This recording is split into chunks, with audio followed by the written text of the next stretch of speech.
చెన్నై నుంచి ఆంధ్రాకి షిఫ్ట్ అయిపోతున్నాను కదండీ! సో, నిన్న బైక్ జర్నీ చేశాను. దారిలో వర్షం కురిసిందండి. సో, తగ్గిపోద్దనుకున్నాను గానీ కంటిన్యూస్ కురుస్తూనే ఉంది.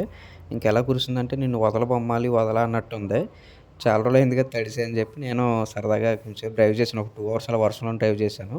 ఇంకా ఒంగోలులో బావ ఉన్నాడని చెప్పి వాళ్ళ ఇంటికాడ ఆగిపోయానండి. సో, మా బావ రీసెంట్‌గా కార్ తీసుకున్నారు. సో, అది టెస్ట్ డ్రైవ్ చేద్దామని చెప్పి వాళ్ళ దగ్గరలో బీచ్ ఉంటే అలా సరదాగా బీచ్‌కెళ్ళాము. జనరల్‌గా బీచ్ ఎప్పుడు కూల్‌గా కనిపిస్తది. బట్ ఈసారి కొంచెం కోపంగా ఉన్నట్టుంది. 6-10 ఫీట్ హైట్ అలలొచ్చినియి. చాలా ఉగ్ర రూపంలో కనిపించింది. సో, ఇంకా సరదాగా కొంతసేపు బాత్ చేశాము. బాత్ అయిపోయిన తర్వాత మనకి అక్కడే బీచ్ వ్యూ చూస్తూ ఫుడ్ తినొచ్చనమాట. సో, అక్కడ రెస్టారెంట్‌కెళ్ళి స్టార్టర్స్ ఆర్డర్ చేసుకొని సరదాగా కొంతసేపు టైమ్ స్పెండ్ చేసి ఇంకా రిటర్న్ వచ్చేస్తుంటే మనకి కొబ్బరి బొండాలు కనిపించాయండి. చాలా రోజులయింది కదా తాగినయి అని చెప్పి 2 బొండాలైతే తీసుకున్నాను.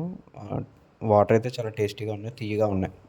ఇంకా రేపు ఎర్లీ మార్నింగే మళ్ళీ ఆంధ్రాకి స్టార్ట్ అవుతాను. Thanks for watching and keep supporting me.